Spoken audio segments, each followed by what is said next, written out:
ভোটের আগে দলের অভ্যন্তরীণ রাজনীতিতে ফের গুরুত্ব বাড়ল অভিষেক বন্দ্যোপাধ্যায়ের। একই সঙ্গে গুরুত্ব বাড়ছে মেয়র শোভন চট্টোপাধ্যায়েরও। মঙ্গলবার নজরুল মঞ্চে সাংগঠনিক বৈঠক থেকে এই বিষয়টি সামনে এলো। দলে মুকুল যুগের অবসানের সঙ্গে সঙ্গে গুরুত্ব বাড়ে অভিষেকের। প্রথমে অভিষেককে তৃণমূলের যুব সংগঠনের দায়িত্ব দেন মমতা বন্দ্যোপাধ্যায়। এরপর পশ্চিম মেদিনীপুর, পুরুলিয়া এবং বাঁকুড়া এই তিনটি জেলার পর্যবেক্ষকের দায়িত্বও দেওয়া হয় অভিষেককে।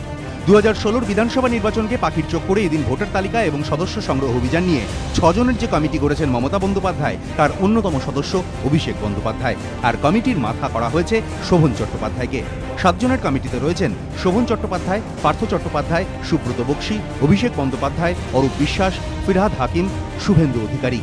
তৃণমূলের একাংশ মনে করছে অভিষেকের পাশাপাশি শোভন চট্টোপাধ্যায়ের গুরুত্বও যে দলে বাড়াতে চাইছেন মমতা বন্দ্যোপাধ্যায়। ভোটার তালিকা কমিটির শীর্ষে মেয়রকে বসিয়ে তা স্পষ্ট করে দিয়েছেন তিনি। পাশাপাশি এদিন যে 4 শীর্ষ নেতা মঞ্চে বক্তৃতা করার সুযোগ পেয়েছেন তারা হলেন সুব্রত বক্সী, সুব্রত মুখোপাধ্যায়, সুদীপ বন্দ্যোপাধ্যায় ও শোভন চট্টোপাধ্যায়।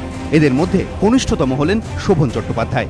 এর আগে শোভনের গুরুত্ব বাড়িয়ে দক্ষিণ 24 পরগনার তৃণমূলের সভাপতির পাশাপাশি কলকাতা জেলার সভাপতির দায়িত্বও দেওয়া হয় তাকে। পাশাপাশি দলের অন্যতম সাধারণ সম্পাদক শোভন চট্টোপাধ্যায়। কলকাতা পুরভোটে বিপুল জয়ের পরই শোভনের ওপর তৃণমূল নেত্রীর ভরসা বেড়েছে বলে মত দলের একাংশের।